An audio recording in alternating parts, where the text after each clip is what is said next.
Costliest ప్రధానమంత్రి పేద ప్రధానమంత్రి అంటే అతని వ్యవహార శైలి గాని అతని వస్త్రధారణ గాని ఎక్కడ కూడా ఒక సాధువు స్థాయి కనపడదు. Fully expensive dress coding, fully expensive life style. భారతదేశానికి ప్రధానమంత్రి అయినప్పటికీ ఆ స్థాయి ప్రదర్శన ఇప్పటి వరకు ఏ ప్రధాని చేయలేదు. మీరు చెప్పిన పివి నరసింహరావు అయితే పైజామా కుర్తా వేసుకుని తిరిగేవాడు. ఎప్పుడో అప్పుడప్పుడు చిన్న చిన్న ఏదైనా ఇతర దేశాలకు పోయినప్పుడు ఒక బ్లేజర్ వేసుకుని ఏదో తిరిగేవాడు. మరి మన సార్ అయితే కంప్లీట్ మోడర్న్ సాధువు లాగానే తిరిగేస్తున్నాడు. అంటే ఆయనతో ఆ స్థాయి వస్త్రధారణ ఉంది. ప్రపంచ దేశాల్లో ఎక్కువ దేశాలకు తిరగలిగిన ప్రైమ్ మినిస్టర్ మన నరేంద్ర మోడీ అందరితో సత్సంబంధాలు పెట్టుకున్నాడు. ఇరుగు పొరుగు రాష్ట్రాల దేశాలతో కూడా మంచి సంబంధాలు తిరగడం కారణంగానే ఈ రోజు ప్రపంచంలో అది మన ఇదేంది. అది మోడీ గారు ఒక్కరి తరపునైనా లేదా భారతదేశం యొక్క ఔన్నత్యమే దానికి కారణం అని నేనంట. భారతదేశం మామూలుగానే స్నేహశీలి ప్రపంచంతో. అవును, అలాంటిది ఈయన కొంచెం ఫెచ్చింగ్ అయిందనుకుని అనుకుంటా. తిరగడం కారణంగానే ఎవరైనా నేనైనా మీ దగ్గరికి వచ్చి మీతో పలకరిస్తేనే నా స్నేహం పెరుగుతుంది తప్ప నేను నా ఇంట్లో మీరు మీ ఇంట్లో కూర్చుంటే కుదరదు కదా. కాదు కాబట్టి ఈయన ఎప్పుడు పోని దేశాలకు కూడా పోయేసి వచ్చాడు. పోయి సత్సంబంధాలు పెట్టుకున్నారు, వ్యాపార లావాదేవీలు పెట్టుకున్నారు. ఈ రోజు మనం కొన్ని దేశాలకు అప్పిచ్చే స్థాయికి ఉన్నాం. చాలా దేశాలకు మనం అప్పిచ్చాం, ఇరుగు పొరుగు దేశాలకు. శాస్త్ర సాంకేతిక మనం ఒకప్పుడు వెపన్స్ దిగుమతి చేసుకునే వాళ్ళం, ఈ రోజు వెపన్స్ ఎక్స్పోర్ట్ చేసే స్థాయికి పెరగలిగిన. స్థానికంగానే మనం తయారు చేసుకుంటున్నాం. సుకో యుద్ధ విమానాలు కూడా మనమే తయారు చేస్తున్నాం. పక్క దేశాలు కూడా మనతో వ్యాపారం చేస్తున్నారు. మనకు ప్లానింగ్ కమిషన్ అనేది ఒకటి ఉంది. అవును, ఇప్పుడు తీసి ఏం పెట్టారు చెప్పగలరా? ప్లానింగ్ కమిషన్ తీసేసి ఇప్పుడు నూతనంగా లాస్ట్ 5 years ముందర నీతి ఆయోగ్ అని పెట్టారు. ప్లానింగ్ కమిషన్ చేసిన పని అది చేస్తుంటది. కానీ నీతి ఆయోగ్ సూత్రాలను బీజేపీ పార్టీ పెట్టి నీతి ఆయోగ్ పెట్టి దాని సూత్రాలను పాటించడం లేదనేది విమర్శ. లేదు, ప్లానింగ్ కమిషన్ ఉన్నప్పుడు ఏంటంటే రాబోయే పంచవర్ష ఆ ప్రణాళికలో ఎంత ఖర్చు పెట్టాలా, దేనికి పెట్టాలా అని స్ట్రిక్ట్ గా పెట్టారు. దానికే అది ఖర్చు అయ్యేది. ఒకవేళ ఒక డిపార్ట్మెంట్ కి ఎక్కువ ఇచ్చి రేపు ఇంకొక డిపార్ట్మెంట్ కి అవసరం ఉన్నా మార్చుకునే దానికి కూడా అవకాశం లేకుండా అంటే నీతి ఆయోగ్ పెట్టిన తర్వాత ఎప్పుడు ఎక్కడ దేనికి అవసరం ఉందో దాన్ని ఫ్లెక్సిబిలిటీగా మార్చుకునే అవకాశం ఉంది. అయితే నీతి ఆయోగ్ నియమం ప్రకారము ఏదైనా ఒక సంస్థకు షిప్ యార్డ్లు కావచ్చు, రైల్వేస్ కావచ్చు, లేకపోతే ఎయిర్వేస్ కావచ్చు, ఏది కూడా ఒక ఎయిర్పోర్ట్ కు 2 ఎయిర్పోర్ట్లకు మించి ఒక సంస్థకు అప్పచెప్పకూడదు మేనేజ్మెంట్ అనేది నీతి ఆయోగ్ సూచన. మరి ఆ సూచన తప్పు పక్కన పెట్టి అదానీ గ్రూప్ కు 7 ఎయిర్పోర్ట్లు ఇచ్చారు. ఎందుకు ఇచ్చారు అంటే నీతి ఆయోగ్ లో క్లియర్ కట్ గా ఉంది, ఏదైనా సంస్థకు 1 లేక 2కు మించి మేనేజ్మెంట్ అప్పచెప్పకూడదు అని చెప్పేసి. ఎయిర్పోర్ట్స్ కానీ, పోర్ట్స్ కానీ, ఈవెన్ షిప్పింగ్ హార్బర్స్ కానీ. మరి ఆ విషయంలో షిప్పింగ్ హార్బర్స్ లోనూ ఫెయిల్ అయింది ఈ ప్రభుత్వము, ఎయిర్పోర్ట్స్ లోనూ ఫెయిల్ అయిపోయింది. అంటే వాళ్ళకి ఎందుకు ఇచ్చారు? అట్లా ఇవ్వాల్సిన అవసరం ఏంటి? అది అదానీ ఆల్మోస్ట్ 7 ఎయిర్పోర్ట్లు ఈ రోజు మెయింటైన్ చేస్తారు. మొత్తం అదానీ గారి పేరుతోనే అదానీ ఈవెన్ మీరు కొన్ని ఇప్పుడు మన ఉదాహరణకు మన రాష్ట్రంలో ఉంది పోర్ట్, బయట మెయింటెనెన్స్ తీసుకోవచ్చు కదా, డైరెక్ట్ గా పూర్తిగా హ్యాండ్ ఓవరింగ్ లేక వెళ్ళిపోయాయి చాలా వరకు. వాళ్ళే జస్ట్ లైక్ ప్రైవేట్ అంటే ముందు వేరే కంపెనీలు తీసుకుంటే వాళ్ళ దగ్గర నుంచి వీళ్ళు తీసుకోకూడదు కదా. ప్రభుత్వం ఆంక్షలు ఉన్నాయి దానికి. డైరెక్ట్ గా అది ఎలాగైనా పోవచ్చు అన్న రమేష్ గారు, అది ఎలాగైనా వెళ్ళొచ్చు. దాంట్లో ఏమి ఒక వ్యవస్థ చేతికి 2 వెళ్ళకూడదు అనేది గవర్నమెంట్, సెంట్రల్ గవర్నమెంట్ పాలసీ. అది ఎందుకంటే అన్ని వారి చేతిలోకి వెళ్ళిపోకూడదు అనేసి. అది నీ దగ్గర నేను కొన్నా లేదా ఆయన దగ్గర నువ్వు కొన్నా మొత్తం నీ దగ్గరికి 2కు మించి రాకూడదు అనేది ఒక పాలసీ. అది నాకైతే తెలియదు. నేను కూడా డైరెక్ట్ గా వాళ్ళు 2 అయితే తీసుకున్నారు, మిగిలిన వేరే వాళ్ళు కొన్నాటిని వీళ్ళు టేక్ ఓవర్ చేసుకున్నారు. సరే, మీరు అది మీకు తెలియదు అన్నారు కాబట్టి నేను అడగను. ఎందుకంటే మీ దగ్గరికి నా దగ్గర నుంచి రాకూడదు, ఆయన దగ్గర ఓవరాల్ గా ఒక వ్యక్తి దగ్గర 2కు మించి ఉండకూడదు. ఇది పాలసీ. సరే, మీరు తెలియదు అన్నారు కాబట్టి వదిలేయండి. So next coming to the point, 10 సంవత్సరాల బీజేపీ పాలనలో గ్రాసరీ అంటే నిత్యావసర ధరలు అమాంతం పెరిగిపోవడానికి, వాటిని కంట్రోల్ చేయలేకపోవడానికి కారణాలు ఏంటి? అంటే వివిధ రాష్ట్రాల్లో క్లైమేటిక్ కండిషన్స్ కారణంగా పంట ఒక్కోసారి ఎక్కువ వస్తుంది, ఒక్కోసారి తక్కువ వస్తుంది. కాబట్టి అది ఎక్కువ వచ్చినప్పుడు రేట్లు తగ్గడం, తక్కువ ప్రాబ్లం వచ్చిందంటే మీరు you can clearly observe it. 2013లో 60 రూపాయలు మనకి లీటర్ ఆయిల్, మన cooking oil. Today which is costing 110, 120, it depends upon the brands. Basic cost అయితే 100, 110 దాటేసేసింది. 100% అంటే 60 ఏళ్లు పట్టింది మనకు క్రూడ్ ఆయిల్, సరే కుకింగ్ ఆయిల్ 60 రూపాయలు రావడానికి ఒక 70 ఏళ్లు పట్టింది. అంటే 70 కాదు, 60-65 ఏళ్లు పట్టింది. అంటే 2 రూపాయలు, రూపాయి నుంచి మన చిన్నప్పుడు 15 రూపాయలు, 14 రూపాయలు కూడా చూసాం మనం. ఆల్మోస్ట్ అంటే 92 టైంలో 15 రూపీస్ అంత ఉండేది లీటర్. ఇప్పుడు అది గడిచిన 10 ఏళ్లలో డబుల్ అయిపోయింది. 100% మారిపోవడానికి కారణం ఏంటంటే ప్రపంచంలో ఎక్కువగా యూటిలైజ్ చేసేది భారతదేశం, వన్ ఆఫ్ ది కంట్రీ. అంటే మన దగ్గర ఇక్కడ పామ్ ఆయిల్ పండకపోవడం, విదేశాల నుంచి మనం దాన్ని దిగుమతి చేసుకోవడం. కానీ కంట్రోల్ చేయాలి కదా. అంట ఇప్పుడు పేదవాడికి ధరలే ఏం మారలేదు కదా. ఆ స్థాయిలో మారలేదు. అంటే మనము 14లో 200 ఇస్తుంటే ఈ రోజు 700 ఇచ్చే స్థాయిలోనో 600 ఇచ్చే స్థాయిలో ఏం లేవు. అంటే నేను చెప్పేది కొన్ని స్పెసిఫిక్ కూలీలకు మనం మాట్లాడలేము, ఎందుకంటే ఒకడెవడుకో ఎక్స్పర్ట్స్ కి ఇస్తుంటాం. సాధారణ కూలీ ధర ఏమో 100% మారలేదు కదా. లేదు, ఇప్పుడు రాజంపేటలో ఉదాహరణ మనం తీసుకుంటే 500, మేస్త్రికి 800. మాట్లాడుతున్నది ఉన్న ప్రాంతమైన రాజంపేట. మీరు డోను, గుత్తి, గుంతకల్లు, అనంతపురం జిల్లాకి వెళ్ళామనుకో ఈ రోజు కూడా 200 రూపాయలు, 225 రూపాయలకు నీకు లేదు. తెలంగాణలోని కొన్ని కరీంనగర్, ఆదిలాబాద్ వెళ్ళామనుకోండి, హైదరాబాద్ ఏమో మంచి కూలీలు దొరుకుతాయి. మీరు ఆదిలాబాద్, కరీంనగర్, వరంగల్ కొంచెం డీప్ కి వెళ్ళామనుకోండి, ఇప్పుడు ఖమ్మం 250 కూలీలు దొరుకుతాయి. కానీ అది ఆ రోజు 250, ఇప్పుడు 250. రైతు కూలీలు ఇంకా 250. ఈ మొత్తం ఎస్పెషల్లీ వంట నూనెలు అయితే మాత్రం, వంట నూనె కావచ్చు, విదేశాల నుంచి దిగుమతి చేసుకున్న కారణంగా కరోనా తర్వాత వాళ్ళు కూడా రేట్లు పెంచడం జరిగింది. బియ్యం పెరగలేదండి? బియ్యం పెరిగినాయి. వీళ్ళు బియ్యం పంట రాబడి కూడా పెరిగింది మన రాష్ట్రాల్లో. పెరిగినా కూడా మనకి ఎందుకు ఆ కష్టం అంటున్నాను అంటే బియ్యం ఒడ్లు పండించడానికి ఖర్చు పెరిగింది, పెరిగిన కూలీలు పెరిగినాయి, ఎరువులు పెరిగినాయి, మిగతా ఖర్చులన్నీ కూడా గతంలో ఒక ఎకరాకు 40-50 వేలు అయితే ఈరోజు 1,00,000 చిల్లర డబుల్ అయింది. ధరల స్థిరీకరణ కేంద్రం బాధ్యత కాదా? బాధ్యతే. కేంద్రము రాష్ట్రం రెండు రాష్ట్రాలను అజమాయిషీ చేయగలిగేది కేంద్రమా కాదా? కేంద్రమే. అది మరి చేయాలి కదా. ఇప్పుడు ఆ స్థాయిలో చేస్తున్నారు కదా. చేస్తున్నారా? ఎక్కడ చేస్తున్నారు? ఇప్పుడు ఉల్లిపాయలు మొన్న ధర పెరిగింది, వెంటనే ఎక్స్పోర్ట్ ఆపేసి అన్ని సెంటర్స్ కి పంపించి ఇవ్వగలిగినారు కదా. ఎక్కడ? అలాగే ఆలు కూడా మధ్యలో పెరిగినప్పుడు అది కూడా చేయగలిగారు. మీరు ఎక్కడో అంటే విశ్వంలో ఒక చుక్క అంతా చెప్తున్నారు కానీ ఓవరాల్ కంటెస్ట్ చెప్పట్లేదు. లేదు, అట్టేం లేదు. చేస్తున్నారా? 100% జరుగుతుంది. బీజేపీ పర్ఫార్మింగ్ వెళ్ళే కాబట్టే కదా ఈ రోజు 303 సీట్లు లాస్ట్ టైం ఇచ్చారు. ఇప్పుడు రేపు 400 సీట్లు ఇవ్వడానికి ప్రజలు సిద్ధంగా ఉన్నారు. బాంబేలో ఎలక్ట్రల్ బాండ్స్ ఐడియా ఉందా మీకు? ఉంది. ఎందుకు బీజేపీ పార్టీకి అంటే ఓవరాల్ గా 10,000 కోట్ల రూపాయలు ఎలక్ట్రల్ బాండ్స్ కొంటే 5,000 కోట్ల రూపాయలు మీ పార్టీకే వచ్చాయి. ఎందుకు వచ్చాయి? అంటే కేంద్రంలో అధికారంలో ఉంది, వివిధ రాష్ట్రాల్లో అధికారంలో ఉంది కాబట్టి చాలా ఇన్ఫ్రాస్ట్రక్చర్ కంపెనీస్ కానీ లేదా సాఫ్ట్వేర్ కంపెనీస్ కానీ మేము ఒకటి చెప్తున్నాం, డొనేషన్స్ ఇస్తారు కాబట్టి అది ఎలక్ట్రల్ బాండ్ రూపంలో. డొనేషన్స్ ఇస్తే తప్పు లేదు. ఏ వ్యక్తి పైన గానీ, ఏ సంస్థ పైన గానీ ఈడీ రైడ్ గానీ లేదా ఇన్కమ్ ట్యాక్స్ రైడ్ జరిగిన మరుసటి రోజే మీ పార్టీకి లేదా మరుసటి వారం రోజుల్లోనే మీ పార్టీకి ఆ వ్యక్తి లేదా ఆ వ్యక్తి సంస్థ నుంచి ఎలక్ట్రల్ బాండ్స్ రావాల్సిన అవసరం ఏంటి? లేదు, అటువంటిది ఏం లేదు. పెద్ద కంపెనీస్ నుంచి జనరల్ గా నేను పేరు చెప్తానా, అది డైరెక్ట్ గా ఎలక్ట్రల్ బాండ్స్. అరబిందో డైరెక్టర్ అవును 14వ తేదీన అరెస్ట్ చేశారు. నవంబర్ 14th అరెస్ట్ చేశారు. 21వ తారీఖున శరత్ చంద్రారెడ్డి దగ్గర నుంచి మీకు 20 కోట్ల రూపాయలు ఎలక్ట్రల్ బాండ్స్ వచ్చాయి. వచ్చిన నెల రూపే మళ్ళా కండిషన్ బెయిల్ వచ్చింది, మళ్ళీ వారానికి ఫుల్ బెయిల్ వచ్చేసేసింది. సరే బెయిల్ ఎన్ని పక్కన పెట్టండి, అరెస్ట్ చేసిన వ్యక్తి తాలూకు కంపెనీ నుంచి అరెస్ట్ అయిన తర్వాత ఎవడైనా కానీ ఇస్తాడా? అట్లాంటిది ఏముండదు. అది ముందు కంపెనీ ముందే డొనేషన్ ఇచ్చిందని నేను చెప్తున్నా. డేట్స్ అయితే నేను చెప్తున్నా. ఎలక్ట్రల్ బాండ్ మీకు ఈసీ ఆన్లైన్ లోకి వెళ్తే ఎలక్షన్ కమిషన్ ఆన్లైన్ లో ఈ మధ్య పేపర్ లో పెట్టున్నారు. సుప్రీంకోర్టు తర్వాత ఓపెన్ గా ఇచ్చారు. ఇలాంటి చాలా ఉన్నాయి. ఇంకొకటి, అలా బీజేపీ కేవలము వ్యక్తులను, వ్యవస్థలను బ్లాక్ మెయిల్ చేసి ఎలక్ట్రల్ బాండ్స్ వసూలు చేసిందనేది ప్రత్యక్షమైన అంటే డైరెక్ట్ అపవాదు. దీని మీద మీరు కూడా డైరెక్ట్ గా ఒక స్టేట్మెంట్ చెప్పండి.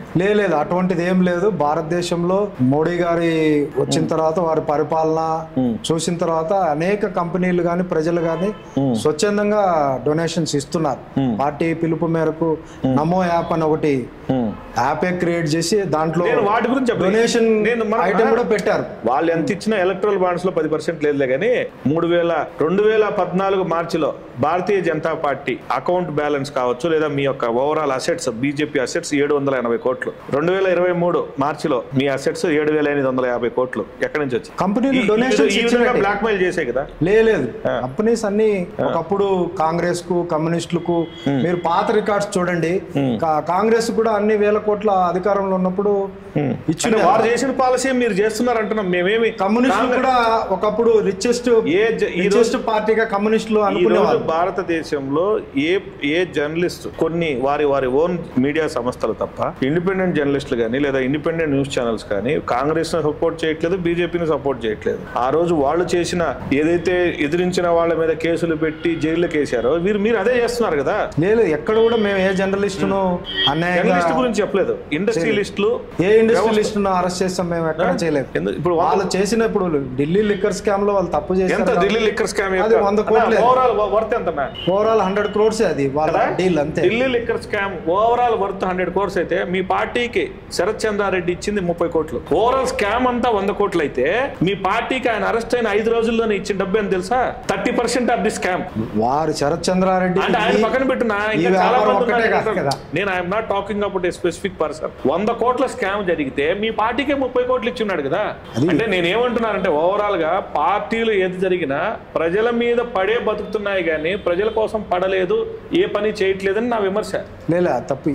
ఎవరైనా ప్రజాస్వామ్యంలో ప్రభుత్వం పరిపాలించేది ప్రజల కోసమే కదా, కంపెనీల కోసం కాదు కదా. అలాగే ఉంది ఇప్పుడు. ఎప్పుడు లేదా అట్లాంటిది ఏం లేదు. కంపెనీల కోసం కాదు, పార్టీ కోసం ప్రజల మీద పడుతున్నారని నేను చెప్తున్నాను. ఇంకా పార్టీ నడవాలంటే ఎవరు ఇవ్వాలి డబ్బు? ఈ విధమైన పద్ధతిలోనా? ఆ విధం కాదు కదా. ఎవరైనా డొనేషన్ ఇవ్వాలి. కార్పొరేట్ ఇప్పుడు కంపెనీస్ కి అంతా CSR ఫండ్స్ ఉంటాయి, వాటిలో నుంచి కొన్ని కంపెనీలు ఇస్తాయి, అది తీసుకోవచ్చు. ఇది పార్టీ కూడా నడవాలి కదా. బీజేపీ ఈడీ దాడులు, ఎన్ఫోర్స్మెంట్ దాడులు, లేకపోతే ఇన్కమ్ ట్యాక్స్ దాడులతో పార్టీకి ఫండ్ సమకూర్చుకుంటుంది అనేది మీరు వినలేదు. అది చాలా తప్పు. అది ఆ ఆరోపణ మేము తీవ్రంగా ఖండిస్తున్నా. లేదు, భారతదేశంలో ఈడీ వ్యవస్థ, ఐటీ వాళ్ళు కూడా ప్రతి సంవత్సరం కూడా అబ్జర్వ్ చేస్తారు. ఇంటెలిజెన్స్ వచ్చే న్యూస్ ప్రకారమే కంపెనీల మీద. సుప్రీంకోర్టు ఆదేశాల ప్రకారము 21వ తారీఖు మార్చి 21వ తారీఖున ఈసీ వెబ్సైట్ లో ఎలక్ట్రల్ బాండ్స్ ఎవరెవరికి అంటే వచ్చిన ఎలక్ట్రల్ బాండ్స్ ఏ పార్టీకి ఎంత మొత్తం మీద చేరాయో లిస్ట్ పెట్టమని ఆర్డర్ ఇచ్చి 21న ఆర్డర్ ఇస్తే 21న పెట్టాలి అని ఒక సూచన ఉంది. పెట్టేశారు కూడా. అది పెట్టిన గంటలోనే కేజ్రీవాల్ అరెస్ట్ చేయడం అంటే ఆ యొక్క వ్యవహారాన్ని తప్పుదోవ పట్టించి డైవర్ట్ చేయడానికి చేసిన అరెస్ట్ గా నేను భావిస్తున్నా. లేదు, అది ఢిల్లీ లిక్కర్ స్కామ్ ముందు నుంచి జరుగుతుంది. అరెస్ట్ వ్యవహారం వారికి కేజ్రీవాల్ గారికి 6-7 సార్లు నోటీసులు ఇవ్వడం జరిగింది. వారు రాలేదు, ఏ రోజు కూడా రాలేదు. కాబట్టి ఆ రోజు ఎందుకు చేయాలంటున్నా, మీ పార్టీకి సుప్రీంకోర్టు చీవాట్లు పెట్టి ఏదైతే వెబ్సైట్ లో పెట్టమని చెప్పి ఒక బార్డర్ డేట్ ఇచ్చిందో అదే రోజు కాకతాళికంగా అప్పుడు జరిగింది తప్ప వాళ్ళు ఈడీ వాళ్ళు అప్పటికే 6-7 సార్లు నోటీసులు ఇవ్వడం. కవిత అరెస్ట్ కూడా కాకతాళివేనా? లేదు, కవిత అరెస్ట్ లేట్ అయిపోయింది కదా. కాదు 14వ తారీఖున ఒక జడ్జిమెంట్ వచ్చింది సుప్రీంకోర్టులో. ఏమని, మీరు ఎట్టి పరిస్థితుల్లో 14వ తారీఖున ఎలక్ట్రల్ బాండ్స్ ఎన్ని వేల కోట్లు వసూలు చేశారో పెట్టమని చెప్పింది. పార్టీలో ఆ రోజు పార్టీ స్పెసిఫై చేయాలి. ఎలక్ట్రల్ బాండ్స్ ఎన్ని కొన్నారు ఓవరాల్ గా స్టేట్ బ్యాంక్. 14న పెడితే 15న అరెస్ట్ చేశారు. అది కూడా ఆ ఎలక్ట్రల్ బాండ్స్ చర్చను తప్పుదావ పట్టించి పేపర్లలో నెక్స్ట్ డే అంతా ఎలక్ట్రల్ బాండ్స్ రాలేదు. ఓన్లీ కవిత అరెస్ట్. ఇప్పుడు అది చట్టం తన పని తాను చేసుకుపోయింది తప్ప. నువ్వు కూడా సాధారణ నాయకుడు లాగానే చెప్తున్నావు. చట్టం దాని పని ఇది చెప్పనివాడు లేడు ఈ దేశంలో ఉండే ఏ పొలిటీషియన్ కూడా. చట్టం దాని పని చేసుకోవాలి, చట్టం దాని పని చేసుకొని పోతుంది. ఆ రోజు ఎందుకు చేసింది? వాళ్ళ ప్రాసెస్ లో పనిచేస్తా ఉన్నప్పుడు ఆ రోజు అరెస్ట్ కు వాళ్ళు పిలిచారు, మాట్లాడారు. అది కూడా కాకతాళీయం కూడా సిస్టమ్ ప్రకారం జరిగింది తప్ప ఆ రోజుకు అది జరిగింది. ఆ రోజు ఎందుకు జరగాలని అడుగుతున్నాను. ఆ రోజు కాకపోతే నెక్స్ట్ ఇంకొక రోజు చెప్తున్నా. అంతే కదా. అంటే జనరల్ గా కొంత మీడియా ఏమనుకుంటాదంటే ఒక పెద్ద ఇన్సిడెంట్ జరిగింది కదా, దాన్ని పక్కన పెట్టడానికి ఇలాంటివి చేశారని నేనే అంటున్నాను కదా. అనుకుంటారు. ఎందుకు అంటున్నానంటే ఎలక్ట్రల్ బాండ్స్ స్కామ్ అనేది to be frank it's a big scam. ఆ స్కామ్ ఎందుకు అవుతుంది? అది కాదు, కంపెనీస్ పార్టీలకు డొనేషన్స్ ఇచ్చాయి, అన్ని పార్టీలకు ఇచ్చాయి కదా. ₹1 కోటి ఆదాయం లేని కంపెనీ. అదే ఇప్పుడు దానికి నెక్స్ట్ పాయింట్, ₹1 కోటి ఆదాయముగా డిక్లేర్ చేసిన కంపెనీ అదే అదే నెలలో ₹300 కోట్ల ఎలక్ట్రల్ బాండ్స్ కొనింది. ఏది నాకు ₹1 కోటి ఆదాయం వచ్చిందని డిక్లేర్ చేసిన ఒక కంపెనీ అదే నెలలో. అది ఎట్లా జరుగుతుంది? రికార్డు ఇవ్వమంటావా? లేదు, నేనైతే ₹1 కోటి ఇన్కమ్ ట్యాక్స్ కట్టే కంపెనీ 300 కోట్ల ₹1,00,00,000 ఇన్కమ్ ట్యాక్స్ కట్టిన నేను అదే చెప్తున్నాను. ప్రపంచంలో ఎన్నడూ కని విని ఎరుగని స్కామ్ జరిగింది. అది ఎప్పుడు వస్తుందా, ఎంత దారుణంగా భవిష్యత్తు డిఫరెంట్ ఇష్యూ. ₹1,18,00,000 ఇన్కమ్ ట్యాక్స్ లో ఆదాయంగా చూపించిన company next day or next week or next 10 days ₹300 కోట్ల. లేదు, ఒకవేళ అది జరిగి ఉండదు. జరిగుంటే మాత్రం నేను ఒక భారతీయుడిగా అది తప్పుగానే భావిస్తాను. నేను ఒప్పుకుంటాను. నీకు వాట్సాప్ చాట్ లో కంప్లీట్ స్క్రీన్ స్కాన్ చేసి నీకు పంపుతా, చూడండి కావాలంటే. అది అలాంటిది ఒకటి కాదు కనీసం 100 కంపెనీలు ఉన్నాయి.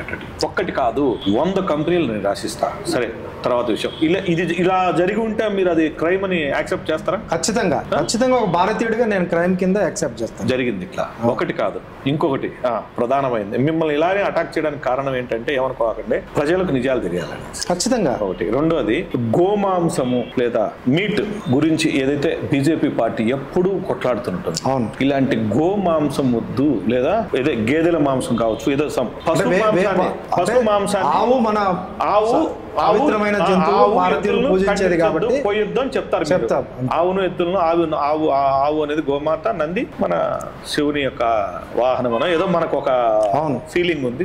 అలాంటి పశు మాంసాన్ని ఎక్స్పోర్ట్ చేసేటటువంటి కంపెనీ దగ్గర నుంచి మీ పార్టీ 3 కోట్ల రూపాయల ఎలక్ట్రల్ బాండ్స్ తీసుకుంది. ఏం అవసరం మీకు? పశు మాంస విక్రయదారుడి ఆదాయం నుంచి మీరు ఎందుకు తీసుకున్నారు? ఇప్పుడు మన భారతదేశం నుంచి మీట్ ఎక్స్పోర్ట్ విపరీతంగా జరుగుతుంది. అది గొర్రె కావచ్చు, పశువులు కూడా పశువులే కావచ్చు. మీరు అబ్జెక్ట్ చేయరు కదా, గొర్రెలు అయితే అబ్జెక్ట్ చేయరు కదా మీరు. మీ పార్టీ మేము పశువుల్లో కూడా గోవును తప్ప మిగతా దేన్నైనా, గోవు మన పవిత్రమైన జంతువు, మనం పూజించే జంతువు. గోవు మిగతా అన్ని జంతువులు వేరే మాంసం వాళ్ళు ఎక్స్పోర్ట్ చేసుకోవచ్చు, వాళ్ళ యొక్క డొనేషన్లు మీరు తీసుకుంటారు, ఇవ్వచ్చు, తప్పేముండదు. లేదా ఇప్పుడు మన ఎనుముంది, ఎద్దుంది, ఇవ్వచ్చు, తప్పులే. ఆవు మాత్రమే ఎగ్జామ్షన్ అడుగుతున్నారు. భారతీయులు అందరూ కూడా ఆరాధించేది, పూజించే గోమాత కాబట్టి. ఇంత అన్యాయంగా ఎలా మాట్లాడుతున్నారు? పశువులు అంటే ఆకారములోను వర్ణములో వేరే ఉండొచ్చేమో గానీ, ఆ వర్ణము ఆకారం మళ్ళీ టాపిక్ మీరు డైవర్ట్ చేయొద్దు. పశువులు అన్నిటి లెక్కలో ఆవు ఒకటే ఎగ్జామ్షన్ అడుగుతున్నాం అంతే తప్ప, అది మన అనాదిగా మన సంస్కృతిలో భాగము, పూజించే ఇది. అది మంచి పాలు ఇస్తుంది. మిగతా అన్ని జంతువుల మాదిరి కూడా ఆక్సిజన్ తీసుకుని కార్బన్ డైఆక్సైడ్ ఇస్తే ఇది ఆక్సిజన్ కూడా రిలీజ్ చేస్తుంది. మనిషి సైంటిఫిక్ గా ప్రూవ్ అయింది. మనిషికి ఏదైనా ఆరోగ్యం బాగాలేకపోయినా తన యజమానికి అది వాసన చూసి నాలుగుతో నాకి ఆ రోజు ఆయనకి సంబంధించిన ఆహారమే తినొచ్చి పాలిస్తుంది. ఇప్పుడు అలాంటి ఆవులు ఉన్నాయా మనకు? పోయి తినొచ్చే ఆవులు ఉన్నాయి కదా, యాడున్నాయి? ఇప్పటికే తాగే ఆవు పాలు కానీ, నేను తాగే పాలు, ఊళ్ళో పేపర్లు తినేటి, అట్ట ముక్కలు తినేటి కానీ మన ప్రాంతంలో లేకపోవచ్చు. కానీ ఈ రోజు పొంగునూరు ఆవులు దేశంలో అందరూ బ్రీడ్ లేదు, ఇంట్లో పెంచుకుంటున్నారు. కాంట్రాక్ట్ ఉన్నాయి. బ్రీడ్ లేదు, ఆవు స్వచ్ఛమైందని అనడం లేదు. మనకు అందే పాలన్నీ అలాంటి ఆవు పాలేనా అని అడుగుతున్నాను. లే, కొంత 50% కల్తీ ఉంది. అది ఫుడ్, అవి తినే ఆహారము, వాటి వల్ల ఇప్పుడు రాజంపేటలో ఉన్నాయి ఆవులు, ఇక్కడ ఆడ గడ్డి దొరుకుతుంది, ఆడ తింటున్నాయి. లేదు కదా. ఇప్పుడు అదే మన చిత్తూరు జిల్లాలో ఆల్మోస్ట్ ప్రతి రైతు వాళ్ళ పొలంలో ఒక 2 ఆవులు పెంచుకుంటారు. వాడు కూడా వేసేది ఏం వదలడు, వాళ్ళ గడ్డే పెంచుకుని వాళ్ళ గడ్డే వేస్తాడు. ఏమైనా గడ్డే పెడుతున్నాడు, మన మాదిరి పోస్టర్లు తినడం లేదు. ఓకే, పోస్టర్లు తినడం లేదంటారు. సో ఓవరాల్ గా బీజేపీతో ఈ దేశానికి మేలు జరుగుతుందా, కీడు జరుగుతుందా? మేలే జరుగుతుంది, కీడేట జరుగుతుంది. ఇప్పుడు ప్రపంచంలోనే భారతదేశం ఒక 5వ స్థానంలోకి జీడీపీలోకి వెళ్ళింది. రేపు నరేంద్ర మోడీ గారు 3వ స్థానంలోకి రావాలి. జీడీపీ వెళ్ళడమే మోసం అన్నట్టున్నాయి. లేదు, 3వ స్థానానికి వెళ్ళడానికి ప్రయత్నానికి ఒక లక్ష్యం పెట్టుకున్నాడు. 2047 కల్లా ఈ భారతదేశం ఒక విశ్వగురువుగా మళ్ళీ తిరిగి గతంలో ఎట్లయితే ప్రపంచానికి మనం నాగరికత కట్టుబొట్టు మన నలంద, తక్షశిల విశ్వవిద్యాలయాలకు చదువుకున్నారో, తిరిగి అంత స్థాయికి తీసుకుపోవాలని లక్ష్యం పెట్టుకుని పనిచేస్తారు. మంచిది, బానే ఉంది. స్విస్ బ్యాంక్ నుంచి ఎప్పుడు డబ్బులు తెస్తారు ఇండియాకి? వస్తున్నాయి కదా, లిస్ట్ ఇచ్చారు. లిస్ట్ వచ్చి చాలా ఏళ్ళు అయిపోయింది. వాళ్ళ లిస్ట్ వచ్చి దాదాపు 7 ఏళ్ళు అయిపోయింది. ఇప్పుడు వాళ్ళ దేశ చట్టాలు అంత కఠినంగా ఉన్నాయి. వాళ్ళతో మాట్లాడడం జరిగింది. అంటే ఇప్పుడు లిస్ట్ మేము తెప్పిస్తాము అని చెప్పిన రోజు ఈ చట్టాల గురించి మీకు అవగాహన లేదా? మేము తెప్పించి పంచుతామని ఊరికే చెప్పారు కదా, ప్రతిపక్షాలు చెప్పిన మాటలే తప్ప భారతీయ జనతా పార్టీ ఎక్కడ 15 లక్షల రూపాయలు అకౌంట్ వేస్తామని చెప్పి అది చెప్పలేదు. ఎక్కడ చెప్పలేదు. మేము చెప్పలేదు. భారతీయుడు అకౌంట్ లేదు. అది కేవలం కాంగ్రెస్ వాళ్ళు ఆనాడు ఎలక్షన్ లో మా మీద తప్పించుకుంటే ఎట్లా? లేదు, ఎక్కడ కూడా మీరు చూపించండి. నరేంద్ర మోడీ గారు గానీ, ఇతర నడ్డా గారు గానీ ఎవరు కూడా చెప్పలేదు. అప్పుడు నడ్డా ఉన్నారు, నరేంద్ర మోడీ గారు, రాజ్నాథ్ సింగ్ ఉన్నారు, అమిత్ షా ప్రెసిడెంట్, రాజ్నాథ్ సింగ్ ఉన్నారు, రాజ్నాథ్ సింగ్ గారు కూడా. మేమైతే చెప్పలేదు, మా పార్టీ చెప్పలేదు, ఎక్కడ కూడా చెప్పలేదు. సో ఓవరాల్ గా నల్లధనాన్ని తీసుకొస్తామని చెప్పాం అంతే. మనిషికి 15 లక్షలు ఇస్తాము అనేది ఎక్కడ చెప్పలేదు. భారతీయ జనతా పార్టీ ఈ దేశానికి చేసిన సేవలేంటి, ఈ దేశంలో కొత్తగా నెలకొల్పినటువంటి సంస్థలు ఏంటి, ఈ దేశ వృద్ధికి తీసుకున్నటువంటి నిర్ణయాలు ఏంటి? భారతదేశంలో ముఖ్యంగా ఈశాన్య రాష్ట్రాలు, వాళ్ళ గురించి మనకి ఎందుకు? జమ్మూ అండ్ కాశ్మీర్ సేపు మీరు ఈశాన్య రాష్ట్రాలు చెప్తారు కానీ సౌత్ ఇండియా నాశనం అయింది మీకు పట్టదు. సౌత్ ఇండియాలో ఇప్పుడు ఏం చేశారు మీరు? ఇప్పుడు మన రాష్ట్రం, మీరు ఇక్కడికే వద్దాం. ఈశాన్య రాష్ట్రాల జనాభా ఎంత? ఓవరాల్ ఒక స్టేట్ జనాభా ఎంత ఉంటుంది? ఆడ చాలా తక్కువ కోట్లలోనే ఉంటారు. కోట్ల కాదు లక్షలు ఉంటారు, ఉంటే కూడా అంత 20 లక్షలు 40 లక్షలు జనాభా. అంటే భారతదేశంలో అవి కూడా భాగమే కదా, ఉండొచ్చు. అవి బార్డర్ స్టేట్స్. మనం సైనిక పరంగా ఎంతో ఇబ్బంది పడుతున్నాం. మా వాదన ఏంటంటే సౌత్ ఇండియాలో వచ్చేటటువంటి విపరీతమైన జిఎస్టీలు మీరు చూసుకుంటే భారతదేశంలో highest GST paid by south ఇండియన్సే. వాస్తవమే. Highest IT paid by south Indians. మా డబ్బులు తీసుకెళ్లి వాళ్ళ గ్రోత్ కు వాడితే మాకేం అలా ఎప్పుడు అనుకోకూడదు. ఈ భారతదేశము 28 రాష్ట్రాల కలయిక మొత్తం ఇది. కాబట్టి అన్ని ఒక చోట ఎక్కువ వచ్చినా ఇంకో చోట రాకపోయినా అడ్జస్ట్ చేసుకోవాలి తప్ప అడ్జస్ట్మెంట్ లో మేము ఆపే శక్తి లేదు. మీరు ఇస్తుంటే మేమేం చేయలేము. ఈ రాష్ట్రాల యొక్క గ్రోత్ కు మీరు చేసింది ఏంది? ఇప్పుడు ఆంధ్రప్రదేశ్ విడిపోయిన తర్వాత ఈ రాష్ట్రానికి 10 కేంద్ర ప్రభుత్వ ఎడ్యుకేషన్ ఇన్స్టిట్యూట్స్ ఇచ్చాం. వాటన్నిటిని కూడా ఆల్మోస్ట్ అన్ని ఓపెన్ అయినాయి. ఐఐటి అయితేమి, నిట్ అయితేనేమి, లేదా సెంట్రల్ యూనివర్సిటీస్ అయితేనేమి, ఫిషరీస్ సంబంధించింది అయితేమి, ఇలా వైజాగ్ లో పెట్రోలియం యూనివర్సిటీ అయితేమి, అలా అన్ని యూనివర్సిటీస్ ప్రారంభించడం జరిగింది. ఓపెన్ కూడా అయినాయి. ఎక్కడ కూడా తక్కువ చేయలేదు. ఒకప్పుడు వాజ్పేయి గారి టైంలో ఉన్నప్పుడే ఈ రాష్ట్రానికి 1 2 ఇన్స్టిట్యూషన్స్ ఉండేవి. అంటే వెంటనే తక్కువ సమయంలో పెంచారు. ఓకే మంచి చేశారు. సో దేశానికి మేలు చేసింది అంటారు. ఖచ్చితంగా. కేంద్ర సంస్థలు అమ్ముకునే ప్రయత్నంలో భాగంగా విశాఖ స్టీల్ ప్లాంట్ ఎందుకు కేంద్ర ప్రభుత్వం అమ్మదలుస్తోంది? లేదు, అమ్మడం లేదని చెప్పేశారు కదా. ఇప్పుడు జరగదా? డిజిన్వెస్ట్మెంట్ భాగంలో మానిటైజేషన్ పైప్ లైన్ అని చెప్పి ఒక సిస్టమ్ తయారు చేసుకున్నారు వాళ్ళు. వాటిల్లో దానికి ఆ రోజు ముడి సరుకు అయినటువంటి ఐరన్ ఓరు లేని కారణంగా ఇది నష్టాల్లో నడుస్తుంది. వాళ్ళు కమిటీ అయితే ఇచ్చింది తప్ప రిపోర్టు, గవర్నమెంట్ అయితే చేస్తామని ఎక్కడ చెప్పలేదు. ఇప్పుడు కేంద్ర ప్రభుత్వం చేతిలో ఉండే ఐరన్ ఓర్లు దానికి ఎందుకు ఒక్క ఓర్ కూడా కేటాయించకపోవడం లేదు. ఏవి కూడా మనకు అందుబాటులో లేవు, దూరంగా ఉన్నాయి. పోతే పోనీ మీకెందుకు, కొనేదానికన్నా అది బెస్ట్ కదా. ఇప్పుడు ఇస్తున్నారు. మీ అభిప్రాయాలు ఎన్ని నెలల్లో రావచ్చు దానికి? ఈ ఎన్నికలు అయిపోయిన తర్వాత మైన్స్ ఐరన్ ఓర్ అయితే కేటాయిస్తారు. అది అమ్మడం అయితే జరగడం లేదు. అది వెనక్కి తీసుకున్నారు కేంద్ర పార్టీ కూడా. Very good. అయితే పోలవరం బాబు ఏటీఎం అని అన్న మాట, ఆ మాటలు అనింది ఎవరు? నరేంద్ర మోడీ గారు అన్నారు కదా. మరి అలా నరేంద్ర మోడీ ఆయనతో ఎందుకు మళ్ళీ జతగట్టాడు? ఒక అవినీతి పరుడు అయినటువంటి చంద్రబాబు అని నీ నోటితోనే చెప్పి నువ్వే వేదికల పరంగా కామెంట్లు చేసి ఈ రోజు అదే అతనితోనే మళ్ళీ వేదిక పంచుకోవాల్సిన పరిస్థితి ఎందుకు వచ్చింది బీజేపీకి? అంటే జాతీయ స్థాయిలో రాజకీయ సమీకరణాలు వివిధ రకాలుగా మారుతున్నప్పుడు రాబోయే ఒక 20-30 సంవత్సరాల దృష్టిలో పెట్టుకొని నరేంద్ర మోడీ గారు వివిధ ప్రాంతీయ పార్టీలతో మళ్ళీ ఎన్డీఏ ఓటు రాజకీయం తప్ప ఎలక్షన్స్ అంటేనే ఓట్లు.